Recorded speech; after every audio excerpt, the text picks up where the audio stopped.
Hello, everyone. Welcome back. Once again, I am Nicodemus Kane. Today is August the 31st of 2022. It is the end of August. What do you think about that stuff? That's pretty crazy. Um, Today is a Wednesday, which means that we don't necessarily do a chapter reading. We try to find something that we can talk about. Usually it has been me finding some of my old posts on Facebook that I can just go through and talk about. Um, while I was going through and looking at different things, I got sidetracked. Started looking into this Little Egypt again about Illinois, and just kept finding more and more things. And you can wind up getting lost in some of this stuff. Just really, really getting lost in some of this stuff. So I was just kind of looking through again. Robert Wadlow. That's the world's tallest man. I'm looking at it's a place called, what was it called? Great River Road in Illinois. I want to write that one down too. Um, they're talking about places around Illinois that you can go check out. Some of the newest ones I found, besides some of the old stuff like Cahokia and I don't have my list here with me. Sorry, I got the hiccups today, man. I got the big hiccups today. Let me see if I can get rid of some of these. See if some of the old stuff will pop up.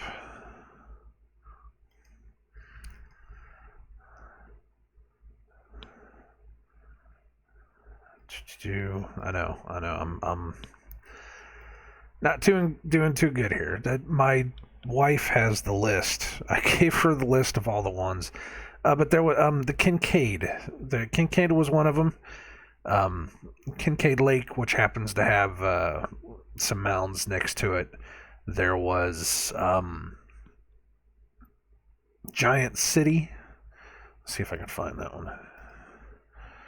I know you guys aren't getting to see half the stuff I'm looking up because I'm trying to find some stuff for you.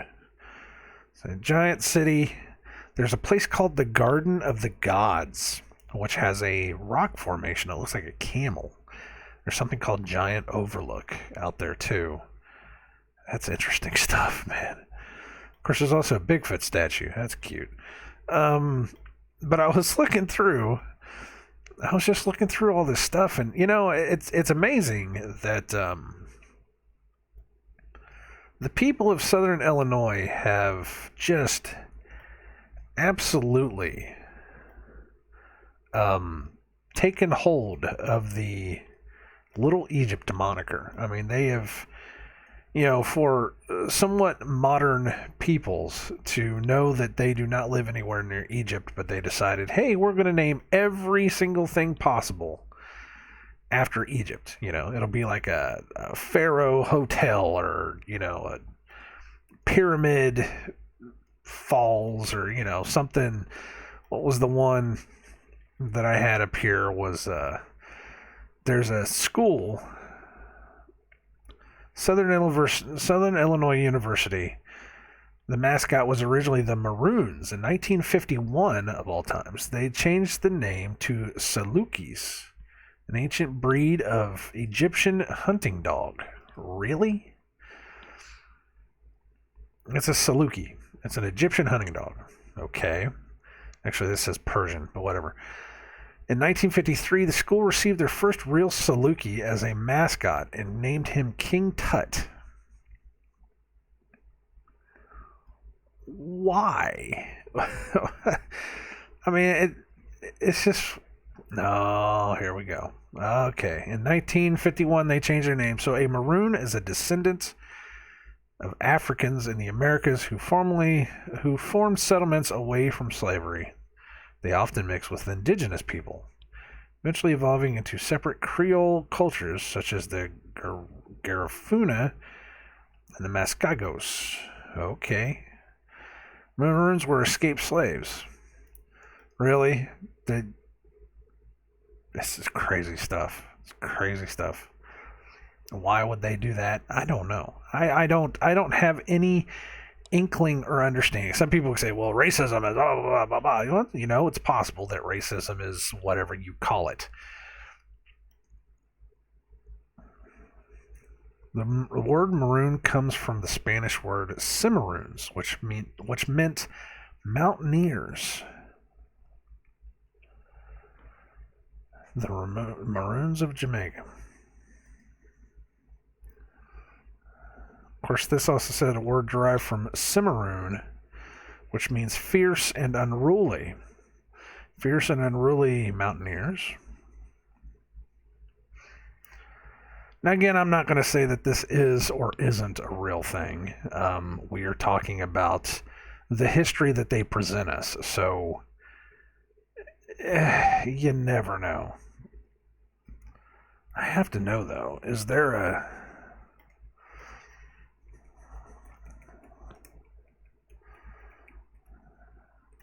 University... Oh.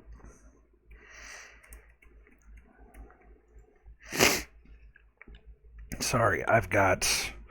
My nose is running. Let me do that so that you guys don't have to hear me snucking in my snot.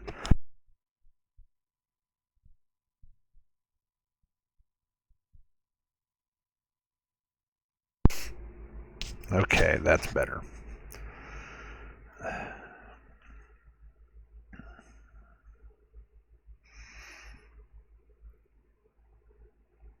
Well, I see a lot of stuff here for the Maroons football, but I do not. I'm looking for like a mascot.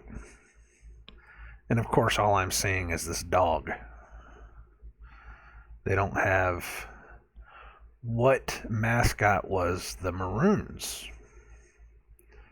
That is a question. Of course, you're not going to find it because it is so buried at this point that you will never know. But somewhere along the line, they changed it to an Egyptian dog. Why did they change it to an Egyptian dog? I don't know, because they absolutely embraced the Little Egypt moniker, I suppose. I don't know. It just doesn't make any sense. I mean, they absolutely, totally. They absolutely, totally took over this whole moniker of Little Egypt. So, anyways, but you've got all this stuff. Let me go ahead and pull you guys over here. Let you guys see what I'm seeing, so that you guys know. So, this is the website I pulled up yesterday that I was kind of going through. Let's go up a little bit. So, this is that budget savvy travelers. All I did was put in Little Egypt, Illinois, and this is the first thing I got. So why is it called Little Egypt? Discover Egypt in southern Illinois. So, interestingly, when you go looking for why it's called Little Egypt, you will get several different reasons. The ones that I've seen are because of the rivers, because it looked so much like, it was similar to the geographical, what do you want to call it? Geographical similarities, there you go, of Egypt itself. Get out of here, Paint Shop Pro, stupid. That was one reason. Another reason that I heard was, where is it down here? The most popular and sensical theory is that the name arose in the 1830s when cold weather caused a very poor harvest in the northern part of the state. The winter between 1830 and 1831 was known as the Winter of Deep Snow. 1830 and 1831. That is right on top of the 1800s reset of America. Now remember, between 1812 and 1850, something happened to America. I don't know what. They say that it was a war, and then they say there's all kinds of other stuff, and then you have diaries of the time where they talked about great storms and, crazy earthquakes and all kinds of stuff. Something big happened that we don't know. And then suddenly, miraculously, everything that we do know, all of our history, pops up after 1850. All of the great philosophers that we have, the musicians, the stories, ways of living, everything pops up in the after 1850. It's like it was 1776. The country was founded. By 1800, we were starting to conquer the West. Skip over 1812 to 1850, and then magically there's like a renaissance of life. And it all came out of these absolute natural disasters that spring up. So I don't know. There's something more going on there.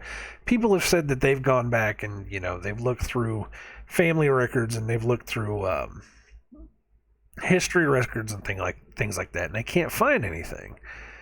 And yet, we out here in the real world, we are having problems trying to solve this stuff, trying to put all this stuff together. Like it's all just something magically just happened. I don't know. It's something did happen. Something caused everything to kind of flip on its head in the 1800s. I can't narrow it down. We've been trying to narrow it down. Some people, again, have said anywhere between 1800 itself all the way up to 1850, but it's something happened, and just about everything that you know and love came out of that. It says later that September, an early frost ruined most of the season's crops. It was a very bad year for the folks in northern Illinois. Due to the lack of food, droves of people from the north headed to the bountiful south to buy grain, corn, and other supplies. The winter of deep snow. I wonder if we could open that up and actually read. Oh, it's an Amazon link. That's awesome. Abraham Lincoln in the winter of 1830 to 1831.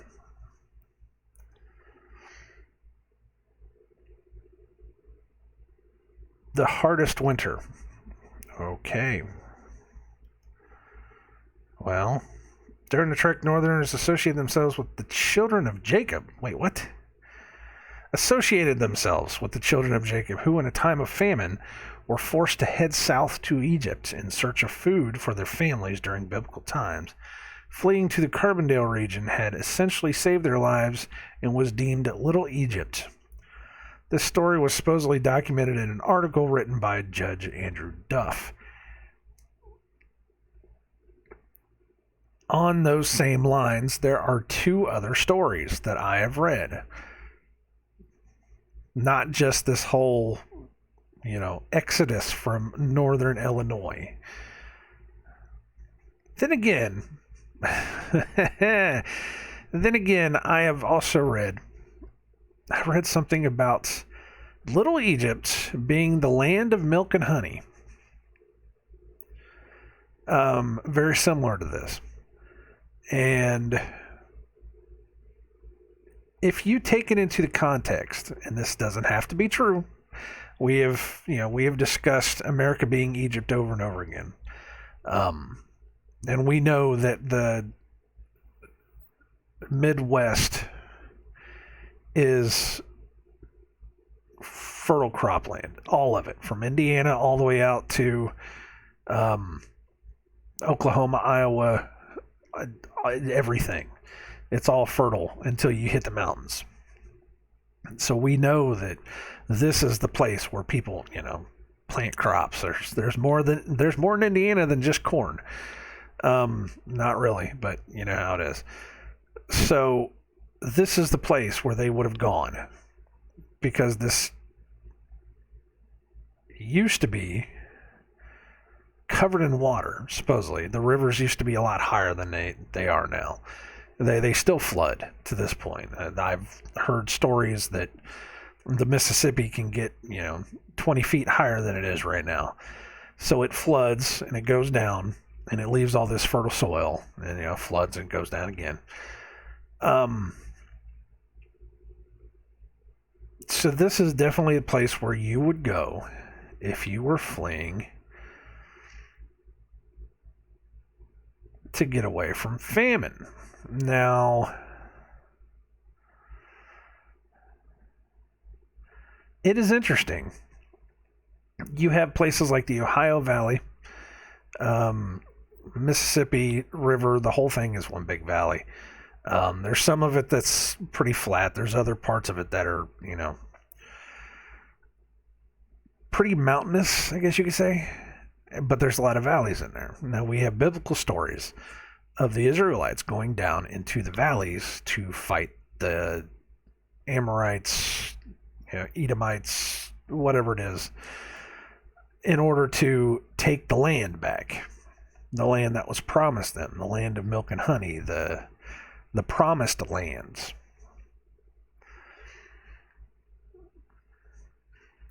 And you have tales. There was a story, guy. It was one of the videos that I remember seeing several years back. Maybe not several years, maybe about 4 or 5 years. It's still in my, I think it's still in my YouTube watch lists, where it was talking about there were records of a man in America.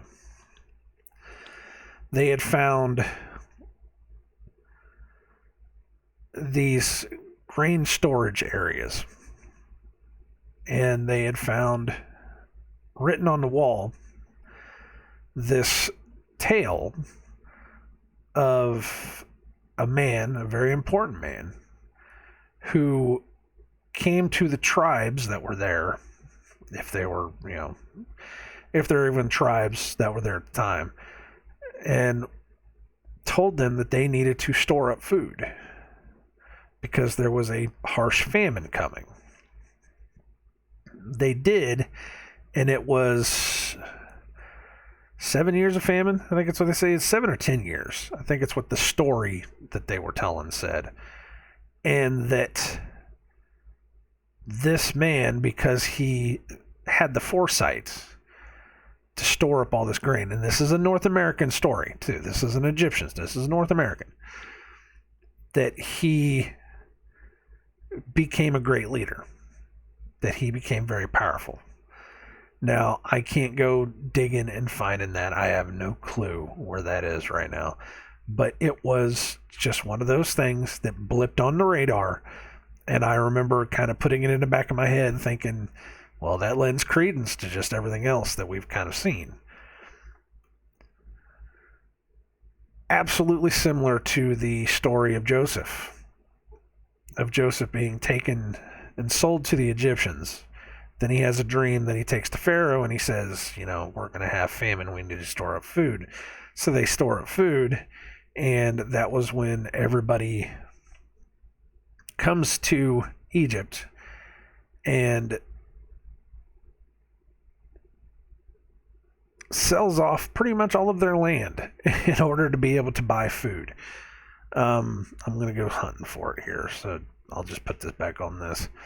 It's got to be here somewhere.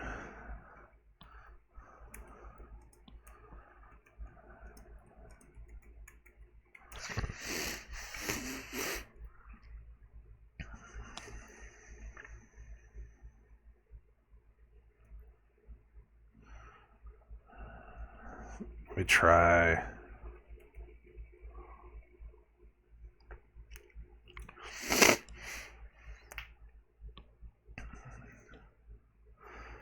So what is this?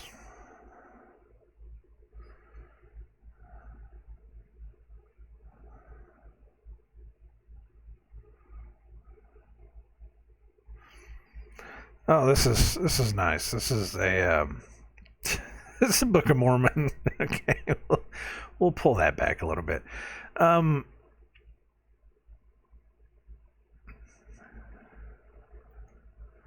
Let's try this one. Maybe it's in this one.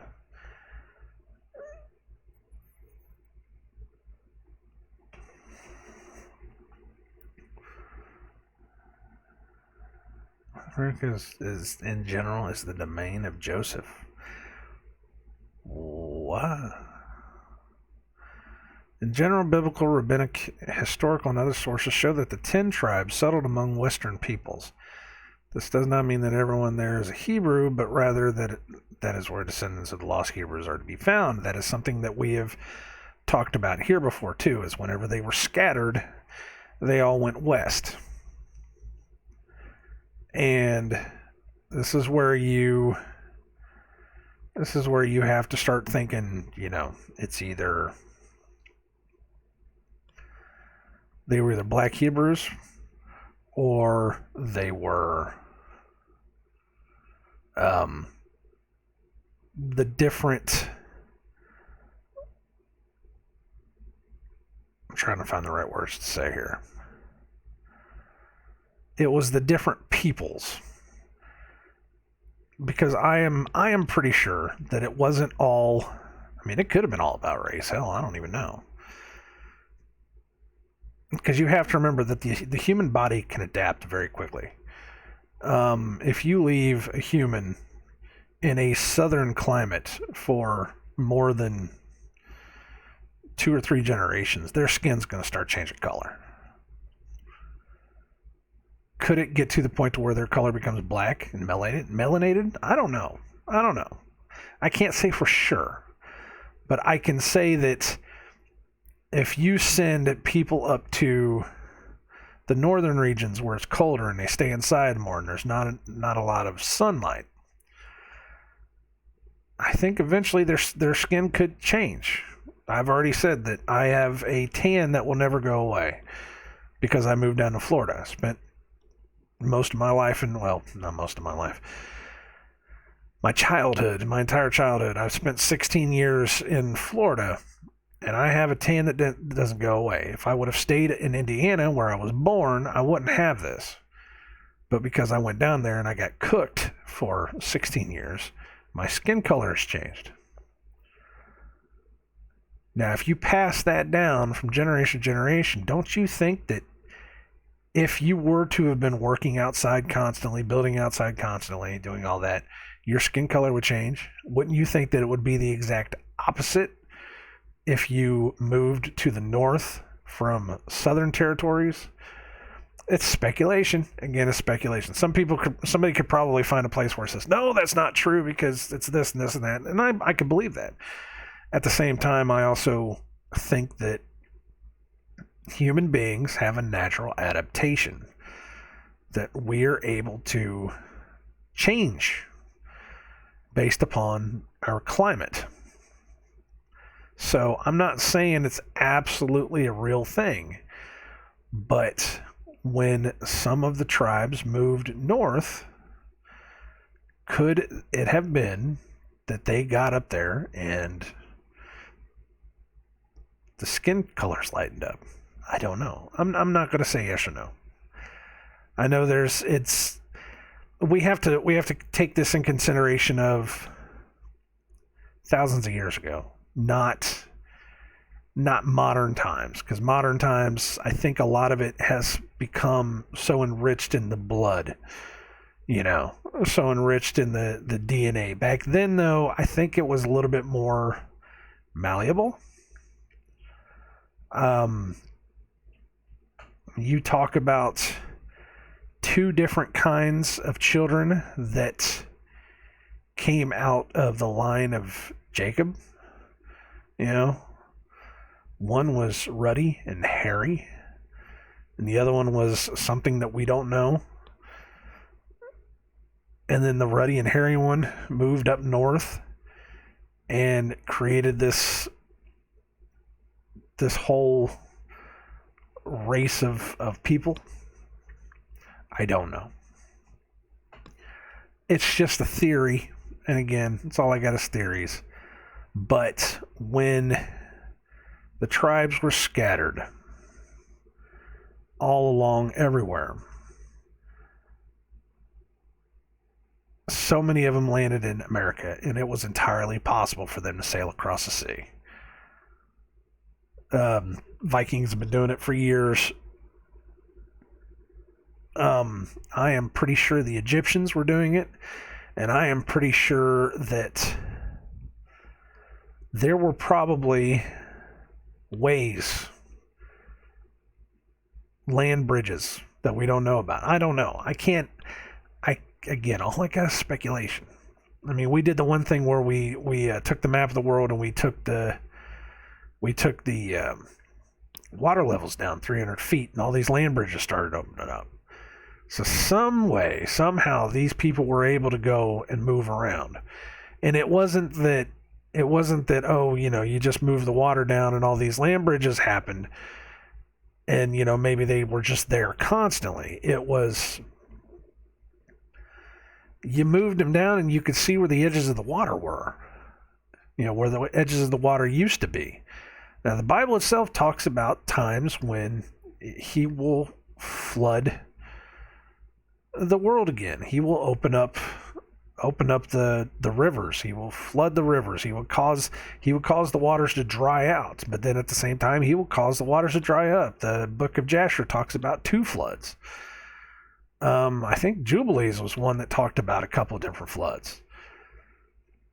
So I think it's entirely possible that one flood came up, the water came down to a certain point. I think there was another flood that maybe pushed the water back up. I don't know. I can't say for 100%.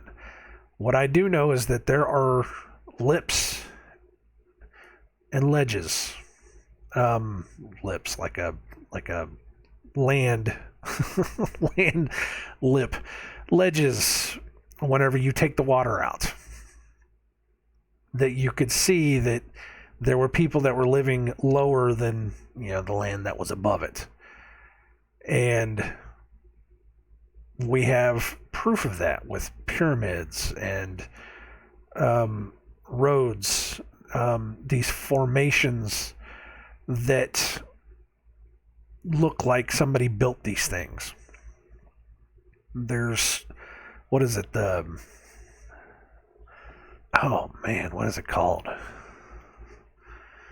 See how good I am.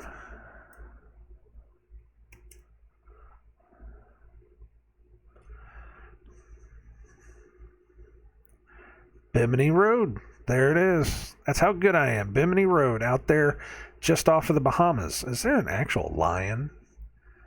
Really? Is that modern? But it's a place. Here, let me pull this up. Let me let you guys see this. This is the road that is off of the shelf of Florida. It's out in the Bahamas. Is this a real thing? Surely that's something they put in after the fact. But this is these big boulders that created this roadway. It's underneath the water. Oh yeah, that's good scale right there. You can see how big these things are. You can see this, and it's like maybe 50 miles off the coast, and maybe it's only about is that a thing? Wow. Maybe it's only about 50, 100 feet down. I don't even know. Sure, that's not Bimini Road, is it? Oh, 18 feet, which rests 18 feet below the sea. So you're talking about something that's like maybe 20, 30 miles off the coast. There we go. There's a good one. 20 minutes off the coast. That only sits about 18 feet down. So it's this natural shelf of land and all this stuff that got covered up down there. Now, I don't know about that lion thing that we saw. I don't think that was a real thing. I've never heard of a lion before, but I've heard of all these other formations out here. all these other weirdy formations that they have out here. What is this? Surely that's not real. Is that real? That can't be real. This doesn't look real. This looks made up.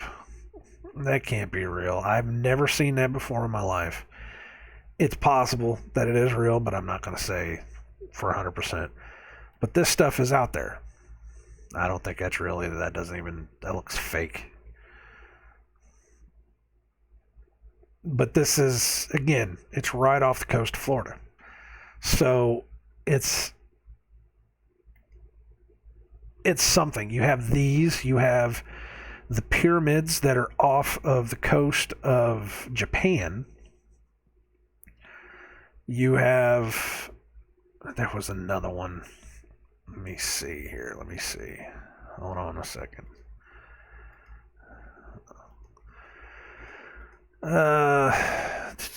Pyramids off Japan.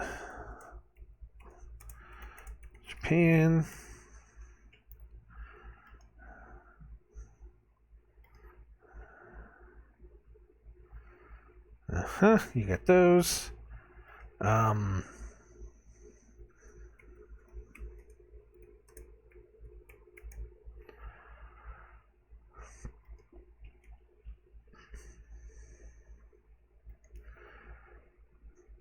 Says underwater pyramid discovered near Portugal, but the damn thing looks like the Pyramid of Giza. Give me a break.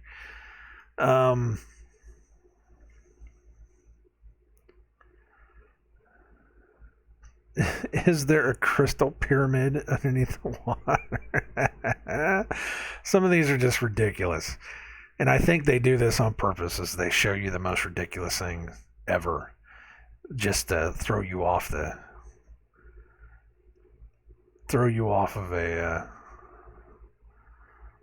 scent. So here's another one too.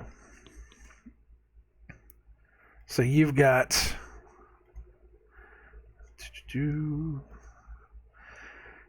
this stuff.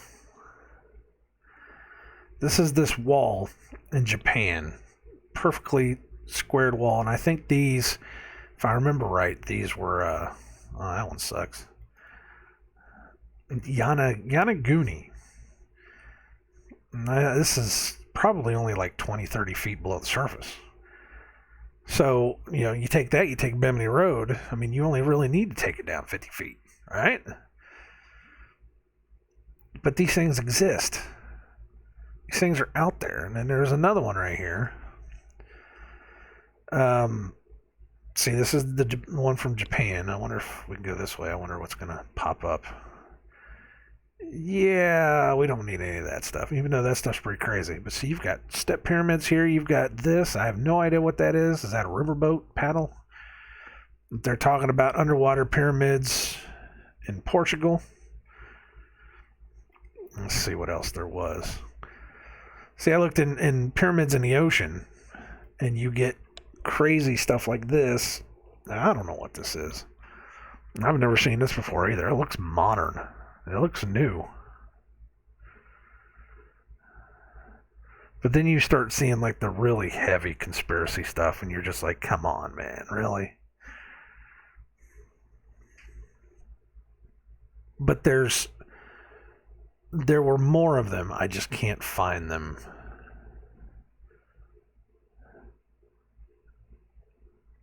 That have been found just off the coast, especially where these shelves are. Like, again, the island of Japan, when you take the water down a certain point, you start getting all this land underneath. You from Australia all the way up to China, you take the water down, I think it was only even 200 feet. You take the water down, and the whole thing becomes a land bridge. So it's entirely possible. Now, these could have also been covered up in a flood. I mean, these could be, what do they call it?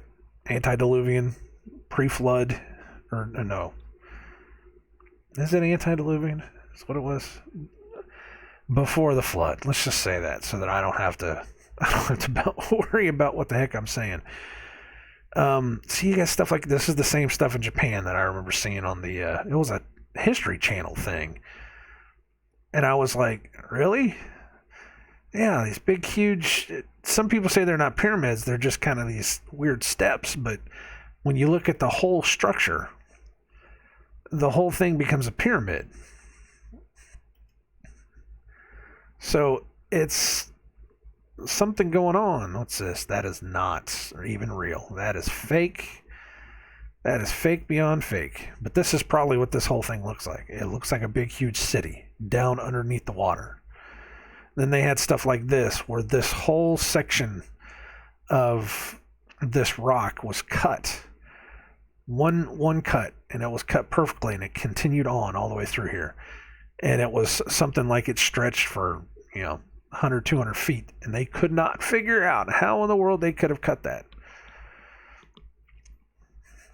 So, of course, we all know that there's way more going on in the world that we will absolutely never understand. But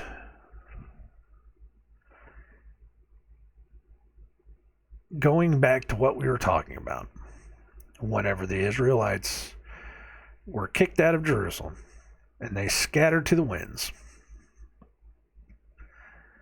it could be entirely possible that whenever they left, they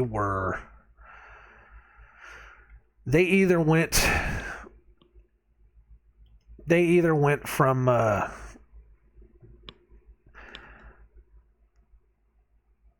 the African continent, where they say they were, African, Europe, and came over to America, or they were already here and they just fled.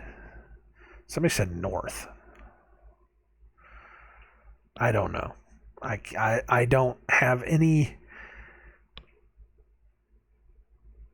real way of knowing. There are some mental gymnastics that you have to, So some of the guys that they have the Hebrew, the America being Egypt, the tracks that they could have made. They talk about they cross the Red Sea. They're talking about crossing the Gulf that's over there. I don't remember the name of it. That's over there in Mexico and California, which I'm like, Some people say that it was the Salt Lake. Some people say that it was one of the actual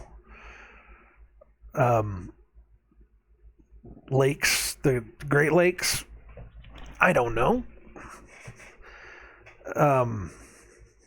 But they said it's possible. The layouts, it's pretty weird how the layout of America kind of flows together with the layout of what the Bible said the Exodus was. I'm not saying it is or it isn't. But again, can we really truly trust everything they tell us? Now, I've talked to people about this, and some people said this is the craziest thing you've ever, anybody's ever said. Why in the world would it be that? Why in the world would it be that hidden? Supposedly we have to remember that these names of cities, these names of places, somehow magically have survived for thousands of years, when it has only been within the past 100 years that we have seen the language change so much, and yet these names have all stayed the same. You're talking about going through wars and earthquakes and events, these weird winters, these dictators and warlords popping up over and over and over again. And you're going to tell me that the names of places somehow magically just stayed there.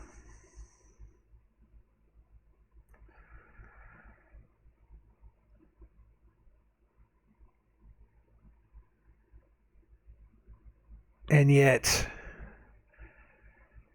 you come to America and we renamed everything that was here for something that was already over there.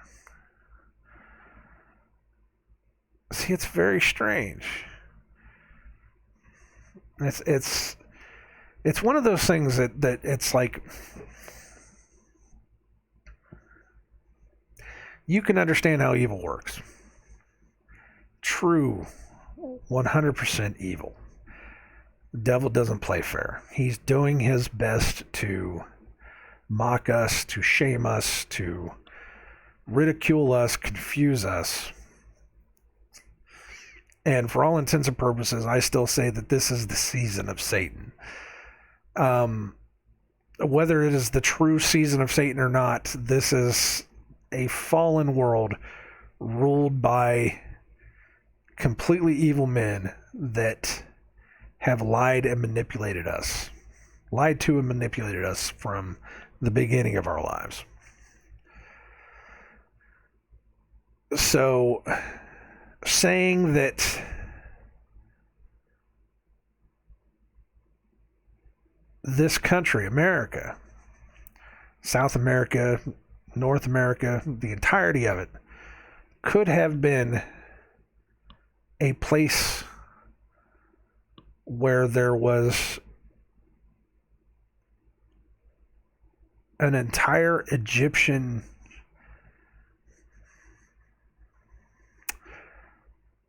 society that was wiped out, some way, shape, or form. It was wiped out.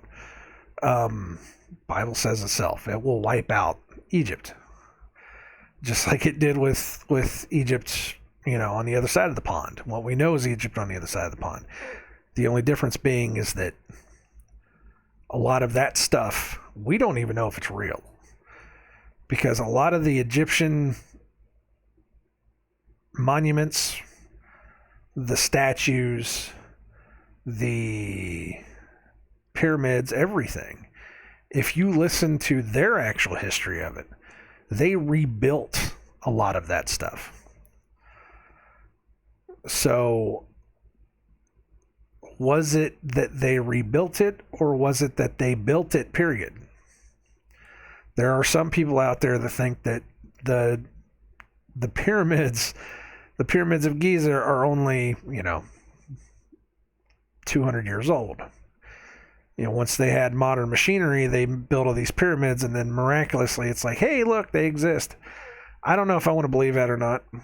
I think these things were actually, there. But just like the mud floods of the entire world, they were buried, but they weren't buried under dirt. They were buried under sand, and sand could be moved easier than dirt can be moved. The story is that the Sphinx was covered all the way up to its neck in sand, and that they have slowly but surely been digging out all of that for the past, I don't know how many years. That was the story. I don't know if it's true, but that was the story. Whereas, if you take the years upon years upon years of floods, famines, people moving back and forth, these great winters that we have seen, supposedly there was. Now, I've always heard the story of the glaciers that came down, in the last ice age, quote unquote ice age, that came down and, scraped everything flat from, Canada on down to the middle of Indiana and Illinois.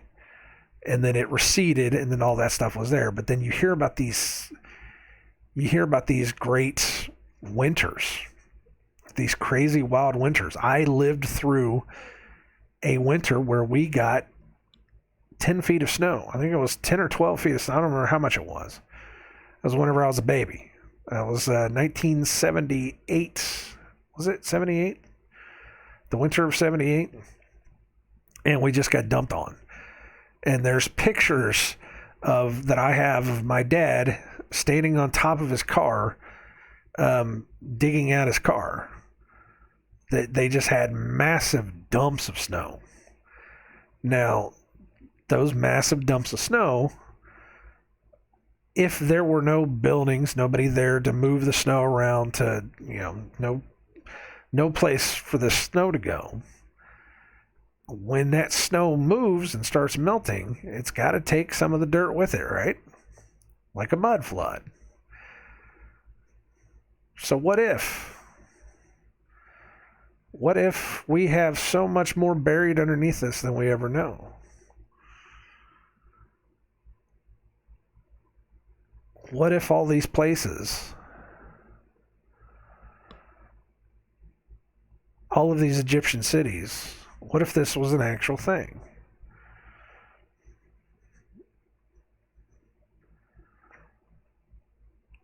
It's interesting to think about. And again, it lines up, for whatever reason, it lines up. It lines up too well.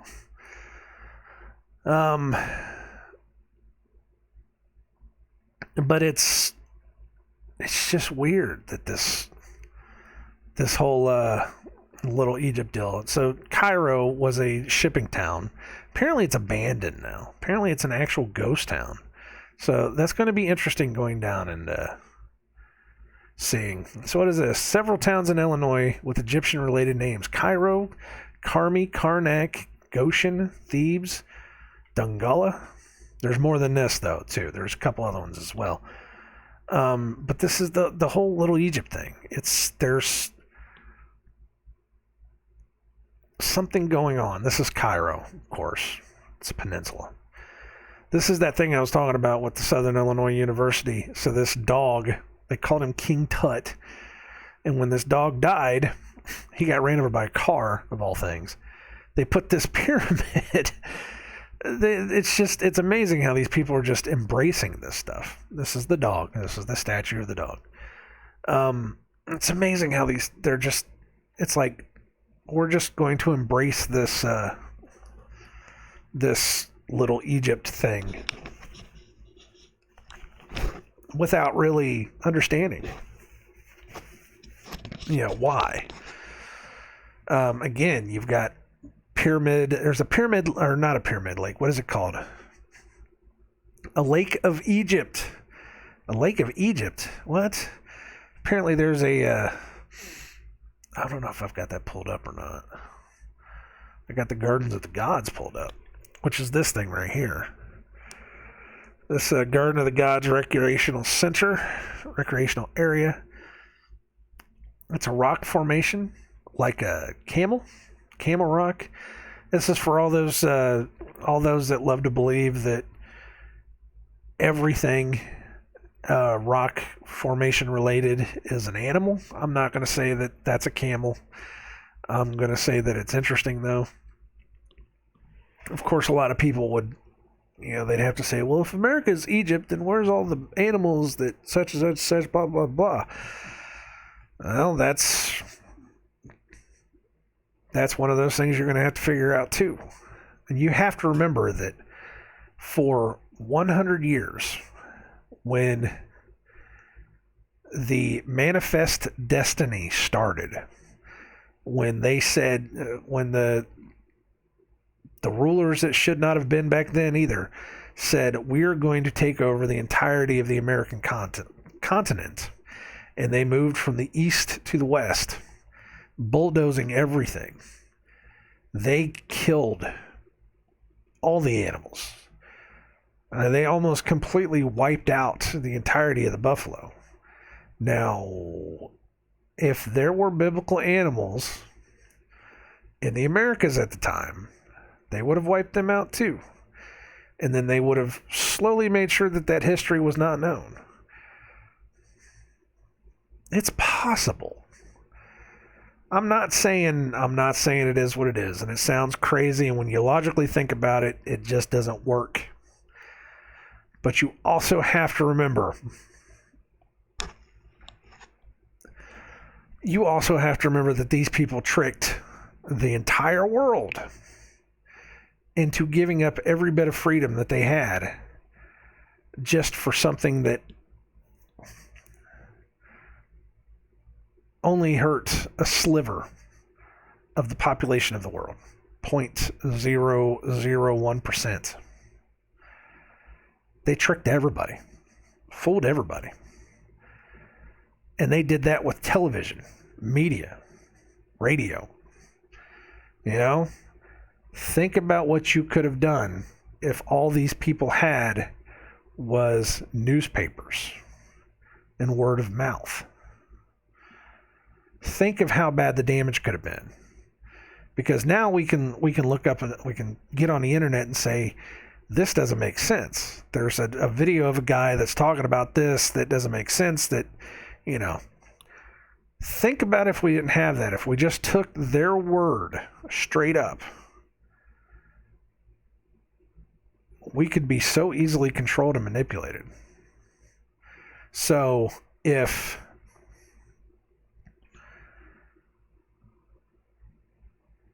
the armies of America started moving across the country, and if they started finding artifacts and pyramids and mounds, and they started finding these people that were either living in these places or had the knowledge and the history of those places, and if they didn't want you to know because they were writing the rules, they were writing the history that they wanted you to have, how hard would it be for them to slaughter these people, bulldoze these places in order to get rid of that history? You know, I'll tell you this much, it would be really easy. Because one of the things I've heard is of it's called the Big Mound Memorial in St. Louis, where it was a mound very similar to the one in Cahokia that rested right on the river. And for a long time, they didn't know what to do with it. You know, they just kind of left it there and left it alone. And, you know, it was kind of a place where people came to look at it. And, oh, haha, look, it's a mound. And, you know, I don't know who the hell these people were that built it, but whatever. And they tried to keep it there, but the landowner wanted to turn it into factories and shipping lanes and all this other kind of stuff. So they just bulldozed it. They razed it to the ground. All that's left is a little tiny rock memorial on the side of the river that nobody ever goes to, that it says, you know, this is where a certain mound existed. This is, you know, where this thing was, and it got bulldozed. It's like when I talk about Cahokia, when we go out there, and they said that they found 40 mounds of all this different stuff, or no, 80 mounds, not 40. 80 mounds of all this different stuff, but they said that there were probably twice as many. It's because all of the surrounding areas decided to bulldoze all these places down. Because they didn't care. It's either they didn't care because they didn't think about what it was, or they didn't care because they were purposely trying to get rid of it. Now, what if in the 1800s, when they started moving across the country, they took the understanding of, we want to get rid of this. We don't want the people to know. We need to create a system of control to where when we kill a certain people, we take away the rights of certain people. When we destroy these places, then nobody hears about it. And that's whenever you started hearing about things like the Smithsonian. And you hear about the stories of them finding bones of giants, or you hear the stories of them finding caves full of Egyptian artifacts. Why are there caves full of Egyptian artifacts in America? Why were there caves full of Hebrew artifacts in America? Why were there burial areas where it was in the newspaper? We have found bones of giants, and then 2 days later, they're saying the Smithsonian says this was a joke. It was false. It was phony. But then we could never find out the truth. Not every one of these can be a hoax. It's not like everybody just started copycatting hoaxes. It's like somebody in America decided that they wanted to hoax something, and somebody 300 miles away said, "You know what? I'm going to hoax the same exact thing." A couple days later, even though I can't read the newspaper that's in that other part of the country, whatever. And then somebody over in England says that they found the same thing, and they're like, I'm going to hoax this. A couple days after that, I can't get the newspapers in America, but I'm going to go ahead and fake this stuff anyways. It was over and over and over again. These people were finding these things, and as soon as they found them, it was some governmental body would come in and say, "Nope, this isn't real. Nope, this isn't what you think it is."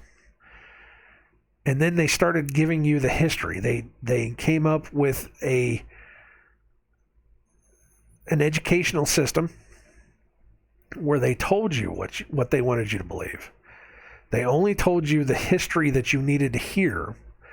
They only told you the stuff that you needed to have in order to get out into the world and be a good worker drone. They didn't tell you everything. They just told you enough. So if they were controlling history, if they were controlling what you heard, how you heard it, and where you heard it, what makes you think that any part of it is real whatsoever? And again, these are the same people that when they went across the country and they found these places and they said, "These people can't exist. This place can't exist. Tear it to the ground." And it got bulldozed. Some of the stuff got left, and they took that and they said, "Well, then we will create the story. We will fabricate the story around this as best as we can."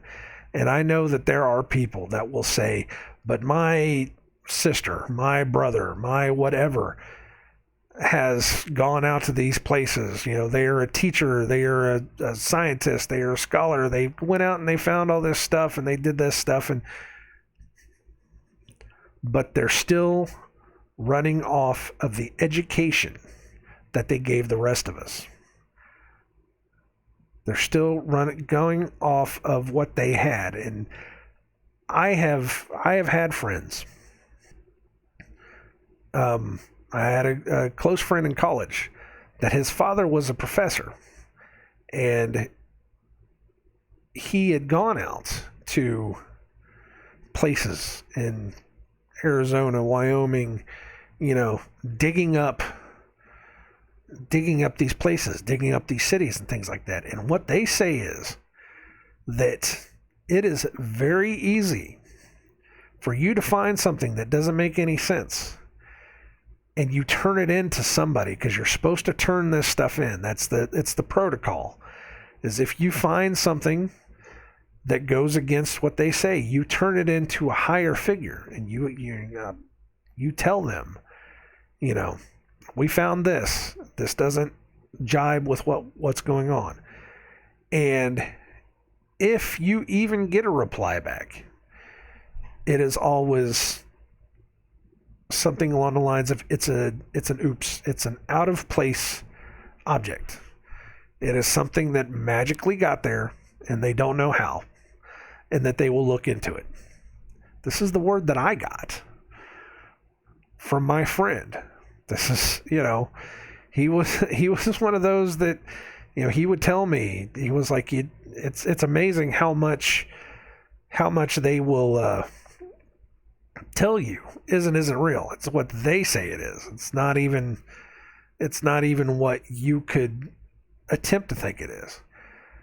That was probably the start of me not being able to trust anybody. Was back then whenever he was telling me that. He was also one that would show me, like, petrified bones and stuff. We actually went into the back rooms and they would have stuff laid out on the thing, and I actually supposedly got to touch real dinosaur bones. I couldn't tell you what they were though, because, but he was like, look, this is a petrified bone right here, but we can't tell what it is. We found this piece, and that piece. And, we don't know what it is. So we have to turn this into the higher ups, and then they have to tell us what it is. And I was like, really? That's how this works. So your history is made up. You don't know. They've controlled it for years. And it took them a lot less time than you would think. It really did. Because all they had to do was create an education system where they could control everything. And I know that they can do that because they teach the teachers to go by what's in the book. My mom was a teacher for 20-something years. She had to go by what they told her to do. She had to turn in her, what's the name of it? It's not syllabus, her itinerary. I don't know. Whatever she taught, she had to write it down in the book.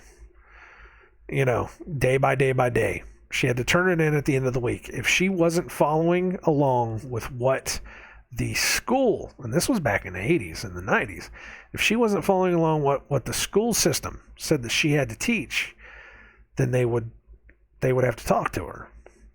You had to follow what they told you. Your government runs the schools. They tell the teachers what they want you to learn. They were the ones that found all this stuff. They were the ones that bulldozed everything down. They were the ones that killed off all of the native tribes, whether they be black, whether they be brown, whether they be whatever. They were the ones that started this.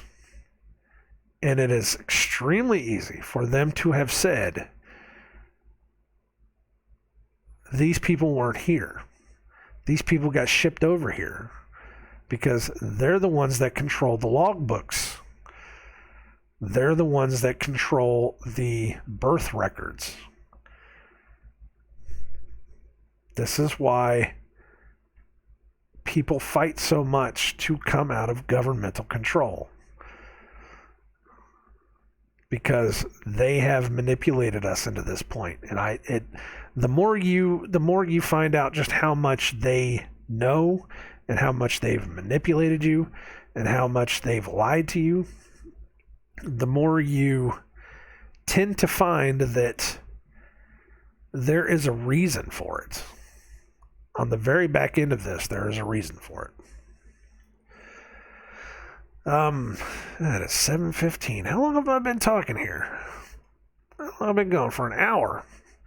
I didn't even cover half the stuff I was going to cover. We kind of got into a little thing, didn't we? Anyways, they're talking about this Cairo. It's supposedly a ghost town now. There's this other place. I wrote this down. Bell Smith Springs Recreational Park. I gotta write this down.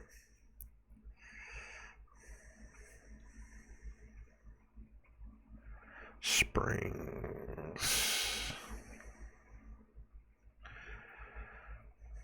And this is all in Illinois, by the way. This doesn't even cover the stuff in Ohio. We're just going west on this trip. We've actually been out to a couple of the mounds in Indiana.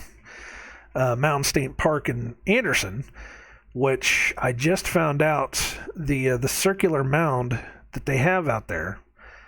The guy said it's a clock. It's similar to like Stonehenge. Even though Stonehenge isn't real. I get that. Stonehenge was rebuilt, so that may not even be what it is. But the way that the shape is, that you can, it's an astronomical clock. There's Mound State Park. There's one there, and supposedly there's like 3 more smaller ones. There's another one in Newcastle, Indiana, which I didn't know about. I've been there, but I didn't even know about it. But there's other ones in Indiana too, but they're all over Ohio. There's tons of them in Ohio, but then it's like the entirety of Illinois because everybody settled here because it's a very fertile land. Because something pushed all this dirt down over top of this area, and you can plant crops here, and they grow like crazy. So something happened here. It's the land of milk and honey. Am I saying it's the land of milk and honey described in the Bible? No. It's similar, and there's a connection that I can't put together yet. But a lot of other people have been putting that connection together too, so I don't know. So then you see stuff like this, and this is a picture that supposedly this is a rock formation. This says, where is that? The highlights of this place include the Devil's Backbone, Natural Rock Ridge, and Boulder Falls. Along with lower hiking trails, visitors will find a series of huge boulders that resemble pyramids, such as this cool natural landmark hidden in the Shawnee National Forest. This is a natural landmark. Yeah, right. Natural, my ass. God doesn't make straight lines. Look at this, man. Come on now. It's weird stuff. Okay, there's the Maroon Salukis. Great River Road, Illinois. I was just kind of looking through this, seeing different things. I'm not worried so much about covered bridges or anything else. There's so many covered bridges in this area. Piazza Bird, that looks to me like a winged serpent. I don't know. Great River Road, it's right on the coast. A dragon-like beast painted on the bluffs overlooking Mississippi River was first discovered and recorded during exploration of the Mississippi River in 1673. And that is actually right around where we're going. Although the original Native American painting of the Piazza Bird is gone, a replica is purchased. See, the original is gone. They killed it, but then they put a replica up. That's a plumed serpent, man. That's a dragon. Piazza Bird. Let's see if I can find something about that. Piazza Bird.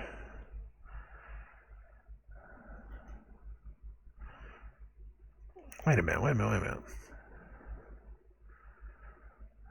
Yeah, look at that thing. Woo. So it's up there on the wall. Wow. So the original is gone. This is a replica. Still though, man. Is that a tail of a scorpion? That's crazy. That's crazy stuff. What is this? The Piazza Bird? Alton, Illinois. Looks very... Is this the original? Or is this a... Wait, what was that? Go back. North American mythology, the mystery of the Piazza Bird. Whew, look at that monster. That's this thing. What in the world? Creature from Native American mythology depicted in one of 2 murals painted by Native Americans on the cliff sides above the Mississippi. Its original location was at the end of a chain of limestone bluffs in Madison County, present-day Alton, Illinois. Okay, that's on the list. Alton, Illinois, Piazza Bird. That's on the list. I'm gonna try to go to these places. I'm gonna try to get pictures of all this stuff.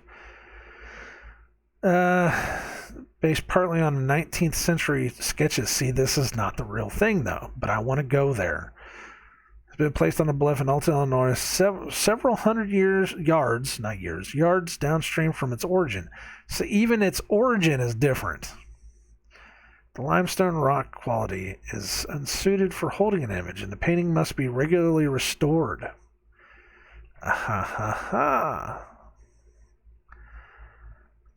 Thunderbird petroglyph. Thunderbird, which is a bird god. Underwater panther. What?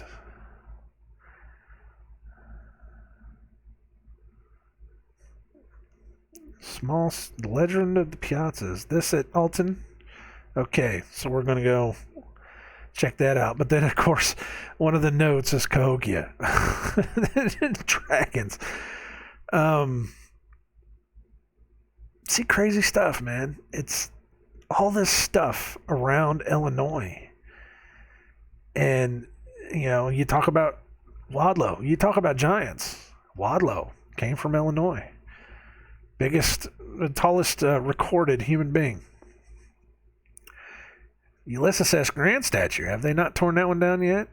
Oh. Anyways, man. So much stuff. We're gonna try to check all this stuff out. Well, I got Piazza. I got one. Little Egypt, Illinois. Just random stuff. Just all kinds of random stuff. The land of milk and honey, right there. There you go. Of course, yeah, here it is. The founder of the Great Egyptian Association. Little Egypt was simply the name of a hoochie coochie dancer at the 1893 Columbian Exposition. Really? Really? All kinds of stuff, though. I could keep going into it. We're gonna keep finding stuff out, and we're gonna get down there, and we're gonna, hopefully find more stuff. This giant city state park. Where is this stuff right here? Let's see if it'll open up. Nature trail. No, I don't want that. I wanted pictures. I wanted good pictures of this thing where they carved these walkways into the rocks. I can't remember what they call this. If they call this Giant's Hallway or Giant's Pathway, I can't remember what they said it was. But it's nuts. It's absolutely nuts. We're going to try to go check this stuff out too. It's absolutely insane.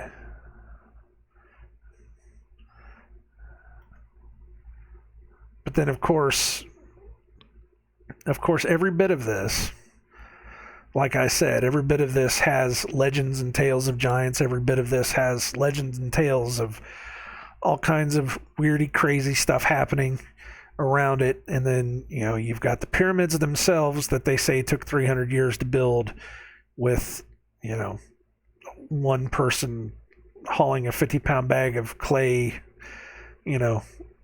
up this mound 51 million times over 300 years. Just absurdity. Just absolute absurdity. But, you've got this kind of stuff. Look at this. Look at these rocks. I wonder how big those rocks actually are.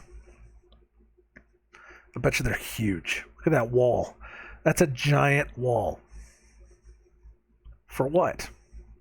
Why did they put that there? We're going to go find out. This stuff is nuts, man. Giant City State Park, the Bimini Road, we talked about all that stuff. So, yeah, totally. I mean, I know it's probably nothing to really sink your teeth into, but just,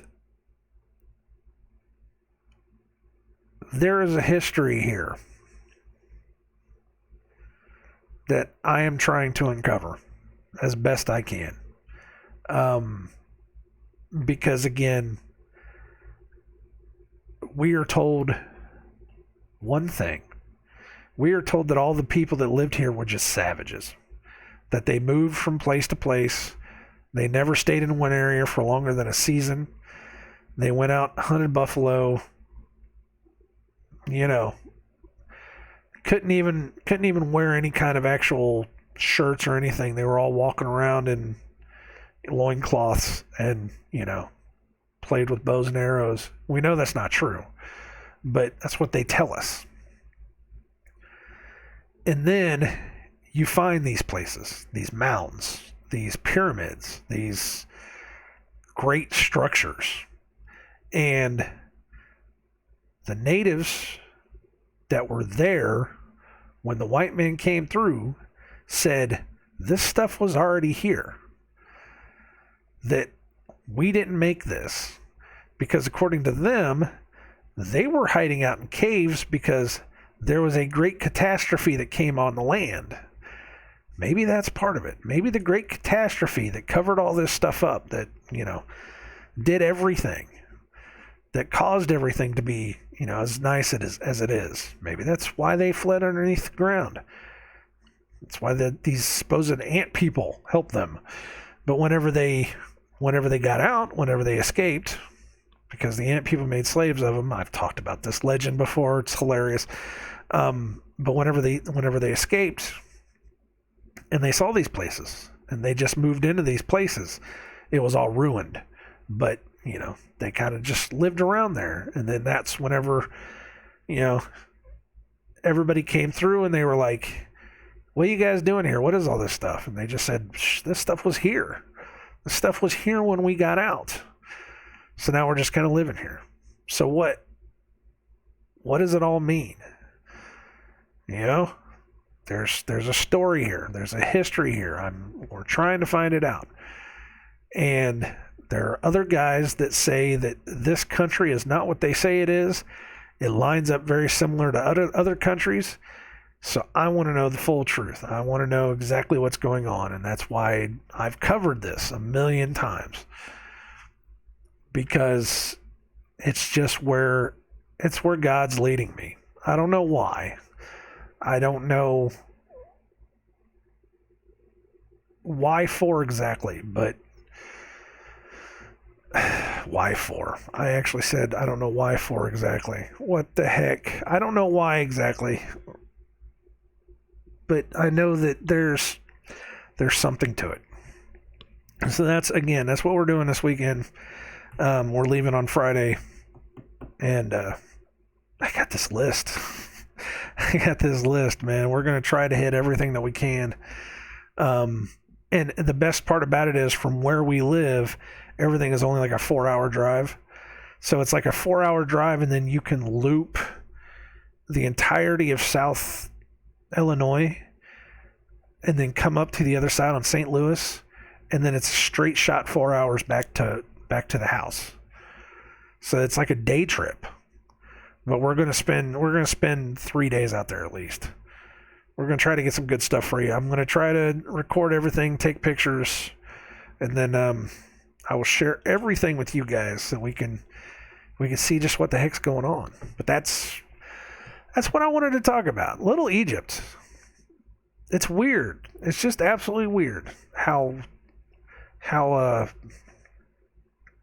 it's been sitting there for all this time, and I never knew.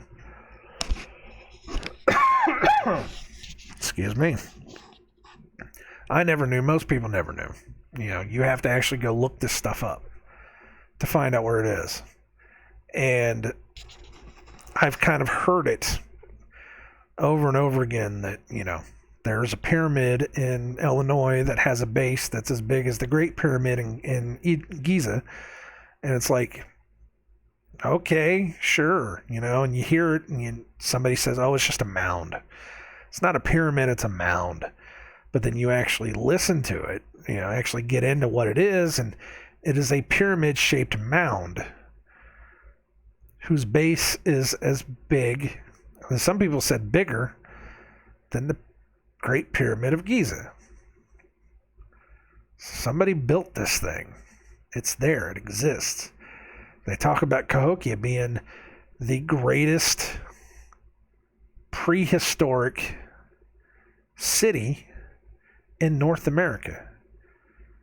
Bigger than any South American city. And these people were thriving. These people were, and they don't know who the heck they were. They don't know if they were Native American. They don't know if they were Mayan or Incan. They say that they have enough South American artifacts and culture that these people could have come up from the South. I don't know. These people could have come from the North. I don't know. There's something more to it. These people could very well have been Egyptian.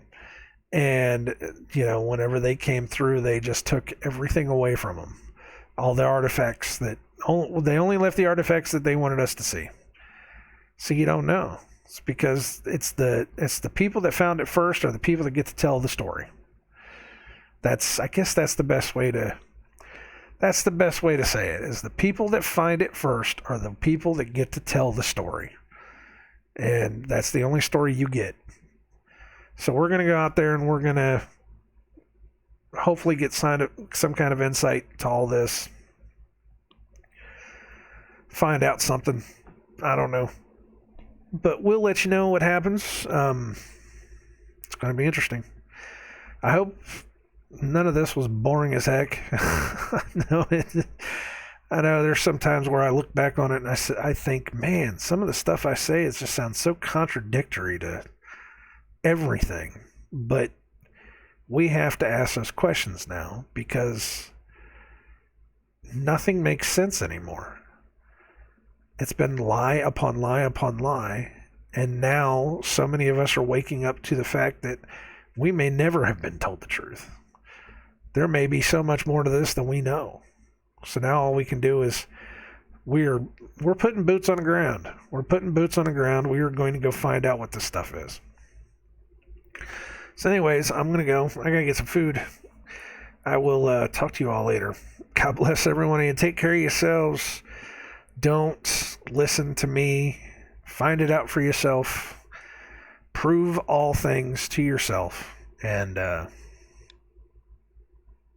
take care.